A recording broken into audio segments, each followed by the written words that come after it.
Alright, so anyone who is currently watching Netflix, at least semi-regularly, and that's, I'd say, most of us, considering what's going on in the world right now, should know that there's a new season of She-Ra out, which means that it's once again time for AJ to gush about how much he loves She-Ra and the Princesses of Power. This is Season 5, the final season of the show, and this is another one of those reviews where I genuinely considered just sitting here and saying, this show's good, go watch it like 7 times, and then posting the video. That's how much I enjoyed this. Which is not to say that I think it's flawless or anything, but I've talked about this show 4 other times now, and while I've had criticisms, my reviews have been consistently positive and trending upwards in terms of how much I've liked the show. Each season has felt like an improvement on the last, at least in terms of the quality of how the story is woven together. And once again, I feel that Season 5 steps things up even more than last time. So, and again, it would crush me both emotionally and physically to find out that I had spoiled this show for someone and ruined their viewing experience. So that's going to be the spoiler-free part of this review. Go watch this season of the show if you haven't yet. Go watch the show if you haven't yet. It's one of the best cartoons I've ever seen, bar none. But even with the spoiler section of this review, this one's not going to be super long.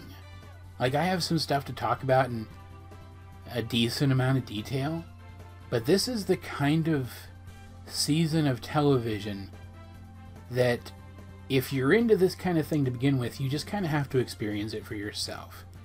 It's very, very good. Just like past seasons, it carries on themes of victimization and how victims can recover from being victimized. Like, the entire backstory of the planet that this show takes place on is that it's a colonized world. It was literally victimized by a group of colonizers. And the climax of the show is healing the planet from the consequences of those colonization efforts. The entire show is about victims healing and learning to move on, finding the strength and finding the support that they need to move forward from that victim state. It's for that reason that it's entirely appropriate that every single... I'm trying to think of exceptions, and I can't think of any exceptions, but like practically every single character, if not every single character, who was victimized by somebody else in earlier seasons of this show is either shown on the screen recovering and healing and moving forward, or is shown to have recovered, healed, and moved forward to at least some degree by the end of this season.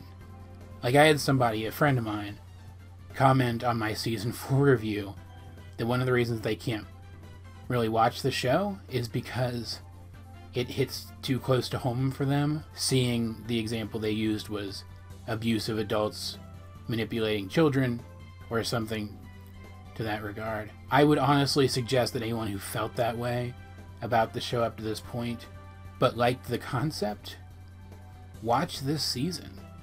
Because, again, if not every single character, then practically every single character who was harmed in that way is shown healing this season, and it's so goddamn cathartic. It's just spectacular. Not to mention that the story is just really freaking good. Like, I'm gonna come right out and say it. The broad strokes of this story, I predicted practically every single one of them. But, like, there were a lot of specifics here that I didn't. And even the things that I did predict tended to happen in ways that I didn't quite expect them to. But even considering that I knew generally what was going to happen this season and wasn't really all that surprised by any of it, it was still super satisfying to see because I've come to love these characters so much. Getting to see them win in the end, and they do win in the end, was extremely satisfying. Like, you know how through, I think it was starting in Season 2, I don't even really remember now, but like, you know how starting at the point where we actually got to know him a little bit, Hordak actually came across like maybe he was just as screwed up as everybody else and wasn't entirely a bad guy, and you kind of half sympathized with him a little bit. Yeah, Horde Prime's not like that. He's one of the most immediately hateable characters since Dolores Umbridge, and he remains that way right up until the end, and it was... Oh, I loved getting to see him get his ass kicked. It was so great. Not to mention that the lore of the franchise is actually furthered throughout the course of this season. Like, they still further the lore. They find the time to do that, mostly in the background of the story, but it happens on top of everything else that happened this season. It was just very well planned out, is my point. The crew who worked on this show keep talking about how they planned this show from beginning to end with a clear end point in mind, and it's so obvious watching this that that's true. And like, just generally storytelling wise, even though this show felt quintessentially like a season of She-Ra and the Princesses of Power, even the quality of its own brand of storytelling feels improved as of this season. Like, previous seasons of the show did the kind of Voltron Legendary Defender kind of thing, where they'd have a levity episode each season, and the levity episodes in She-Ra always did a better job of tying into the plot, I felt, than similar episodes in Voltron. But the one this season, or the one that I would classify as such this season, is one where some of the characters go to a party in disguise so they can try to get the help from a new character who we don't ever even actually meet, who can apparently see really, really far away, like Heimdall from Thor. And they go in disguise, and genuinely the best part of the whole episode was that Mermista was in this costume the whole time. Whew. Sorry, I got distracted for a second thinking about it. But like, it's this goofy on the surface break kind of episode. But even considering that, it leads into one of the biggest plot developments of the whole season, so it's tied directly into the progression of the plot this season. So it feels like that same style of break episode, levity episode, and yet it also works so good as a pit stop in the story, right? It's just very well handled. The whole season was very well handled and absolutely beautiful, by the way. By the time She-Ra comes back, because of course she comes back, of course she was going to come back. By the time she comes back with these new lighting effects for all of her abilities that are just beautiful. This season looked amazing. And they finally talked about something that I was going to talk about at some point. I was waiting to see if they actually addressed it, because if they hadn't addressed it, I was going to go on a long rant about it. But they finally addressed the fact that Adora's behavior throughout the whole show has been very unhealthy in its own right. Like, not her day-to-day interactions with, like, her friends and stuff, but her hero complex and her self-sacrificial nature. It's extremely unhealthy, and yes, it's also productive and gets things done and is a net benefit to the planet, but she is self-destructing every time she acts on any of those impulses, and this season did touch on that. Like, mostly in the background through her direct interactions with Catra throughout the season. She has more interactions with Catra this season than in the rest of the show put together, probably. Yeah, probably. And they're all absolutely fantastic, every single one of them. But Catra sees it. Catra sees how self-destructive Adora is. But we also get a fantastic scene between her and an AI recreation of the previous She-Ra and Mara, but still, her and Mara, where Mara straight up calls her out on it. And it really does seem like Shadow Weaver did such a number on Adora that, I mean, obviously she abused Adora. She abused Adora and Catra, but she abused Adora so much in the other direction that now Adora is so convinced that she needs to have a destiny, that she needs to have a purpose to justify her existence. Because remember, Shadow Weaver always talked about how special Adora was, especially compared to Catra, but compared to everyone else, that she had a higher purpose. It got to her. It got to her, and now she feels like Those things have to be true for her to justify her own existence. And how sad is that? And thankfully the season ends on her finding peace. That's the best way to put it. She finds peace. She finds her own reasons for living on, and she recovers at least a bit of the way and shows potential to recover the rest of the way from that harm that was done to her through the support network of healthy relationships that she's built for herself. And on the other end, Catra has finally found people who value her for who she is, rather than putting her down because they don't feel that she compares well enough with the people around her. And it's, I think, wholly appropriate considering how on the opposite ends of the spectrum those two characters were from one another at just the start of this season even, that their recovery involves them coming together halfway in the middle and finally initiating that romantic relationship that the show has clearly been building them towards this entire time, ensuring us that these characters are going to be there for each other to help each other get better, to help each other heal. Like, it's just kind of generally remarkable how much they're able to cram into this show, into this season specifically. There's always stuff happening, and yet it never gets contrived or convoluted or confusing, or any other words that start with C that I forgot to use there that would have been appropriate. It feels jam-packed, but it never feels like too much. It feels like a wholly appropriate culmination of events. If I were to criticize anything at all about this season, it would probably be that I'm not 100% sure that Shadow Weaver deserved the kind of redemption arc that they gave her. Like, I don't want to spoil it too much, but spoiler warning, I guess. She does sacrifice herself for Catra and Adora after being told off by practically every character she interacted with all season for being absolutely horrible to the people around her and ruining their lives. And in the end, she is finally able to say that she's proud of Catra, and I think she meant it. I think she was telling the truth. I think she realized, looking back, that she had reason to be proud of Catra and shouldn't have treated her the way that she did. But I don't even really feel like it was a redemption arc so much as it was she was given the chance to put her money where her mouth was, and she took it.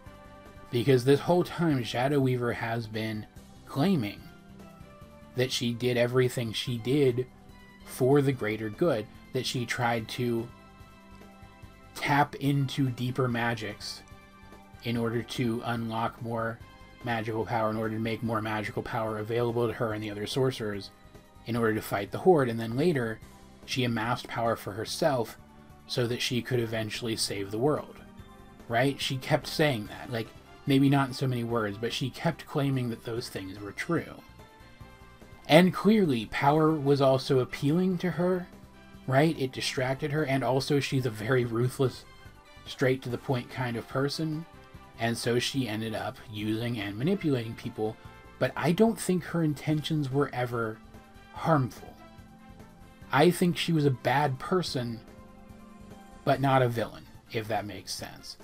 And in the end, she was given the chance to prove that, and she did. And it doesn't justify all the horrible stuff that she did, but it does prove that she was, at the very least, a character with a certain degree of integrity, right? And she did end up dying for the people she hurt, giving them a chance to literally move forward and heal and recover.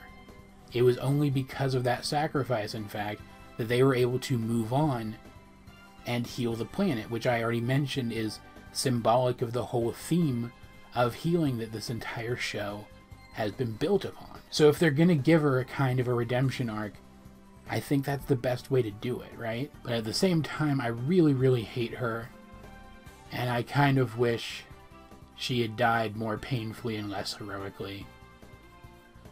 Still, it was a good scene, And I liked seeing Catra finally get validation from this person who was her parental figure, regardless of how shitty a parental figure she was. That was meaningful to Catra, and I care about Catra enough as a character that I still liked seeing it happen. But that's literally the only actual complaint I have about the series. Maybe the Galactic Horde turned out to basically be the Borg thing was a little derivative, but it wasn't bad. It was still handled well. I'm talking about the show as if you guys have seen it, because you should have seen it. You should have come into this review having already seen the season. I want to be clear about that. I'm trying to think of anything else that I'd actually criticize the show for. Maybe we're introduced to some new characters who then go off and spread the rebellion to other planets. I wish we'd seen more of them. Maybe that's a complaint. I don't even know. Man, because they were super memorable from just the little bit of them that we saw, so I don't know that we actually needed to see more of them. They were really good characters, and I liked them a lot just from the little bit we saw. It's so weird, though, because I'm thinking about the very end of the show. Like, the last scene. And okay, so again, big spoilers, right? And I apologize. Click off now if you don't want big spoilers. If you're somehow still watching this, having not seen the season, despite my literally having just said that you shouldn't be. But big spoilers. The show ends with the best friend squad now 4 strong with Catra. And Catra and Adora, like, not literally in a relationship yet because they haven't really talked about it, but basically in a relationship, and they're super cute. Deciding that they're going to go off into space and try to heal the other planets that were harmed by the Horde. And I really want to see that. I really want to see that story. So bad. Like, I believe they can do it, but I want to see them go on those adventures. Even if they're entirely peaceful the whole freaking time. I just want to see more of these characters and their dynamic with each other. But at the same time, I'm really glad that the show came to a natural end. Like, again, the crew, they had a clear endpoint in mind for this show. And I'm glad that they stuck the landing as hard as they did. I compared the show a little bit to Voltron earlier, and I'm going to compare it to Voltron again, because they're both DreamWorks animated shows hosted on Netflix. But this one is far superior. And the best way I can think of to explain in what way it is far superior is by saying that while I really want to see that story, I really want to see what happens next so badly, I've never been this satisfied with the ending to a show ever. Like, I know those sound like contradictions of terms, but it's true. I want to see more of this, but at the same time, I'm satisfied. And I immediately, once I was done watching this season, wanted to go back and watch the whole show over again from the beginning. That doesn't happen to me. I need a little bit of downtime before I can start a show over again. But I immediately wanted to go rewatch this show. I had to physically stop myself from doing it because I had stayed up all night to watch this season in the first place, and I needed to sleep. Like, I definitely feel like there are some animated shows that have higher highs than She-Ra does in some areas, but this might well be my favorite animated show of all time. It's definitely up there with the likes of Avatar: The Last Airbender and Gravity Falls. I would argue that it matches those shows in, like, general overall quality from beginning to end. And I'm just going to come right out and say it. No shade to Avatar. I'm actually going to be talking about Avatar more in the near future now that it's back on Netflix. No shade to Avatar whatsoever. But I feel like She-Ra started stronger than Avatar did, if that makes sense. Like, I don't know that it was stronger the whole time through, but, like, I feel like it started stronger than Avatar did and kept most of its momentum through the entire show. But I have officially reached that point that I reach in all of my videos eventually, where I'm just rambling about the show and comparing it to other shows haphazardly. So I'm going to go ahead and call the review here. Guys, this was a fantastic season of television. One of the best, at least in my opinion, that I've ever experienced. If you haven't watched She-Ra and the Princesses of Power, and you like high fantasy and science fantasy concepts and you like power of love bullshit shows, and you like shows with badass girl power casts, and you like shows with like just all the gay. There's so much gay in this show. This show outgays Steven Universe, and it's absolutely fantastic. Then you should watch She-Ra and the Princesses of Power. It's spectacular, and while there's definitely going to be stuff here that's hard for you guys to watch, and I would not blame you if some of you have to tap out, I think if you haven't given the show a chance yet, you definitely owe it to yourselves to do so. Bless you, Rupert. My dog sneezed. He's very cute. I don't know. I don't know what else to say about this season of the show, or the show in general. If I keep talking for much longer, I'm just gonna get all super incoherent. I laughed at this show. I cried at this show. This show made me feel so many things. And I think you guys owe it to yourselves to let yourselves feel those things too. So go watch the show. All of that said, if you guys have seen the final season of She-Ra and the Princesses of Power, what did you guys think of it? Let's get a discussion going in the comment section down below, or over on my Discord, link in the description. But either way, this has been AJ22, and I will talk to you guys later. Hey guys, that book I've been talking about forever is actually finally available for purchase right now. For Kindle, Kindle Unlimited, or as a print-to-order paperback. If you've been looking for an excuse to help out the channel, then check out the first two links in the description down below to get your own copy.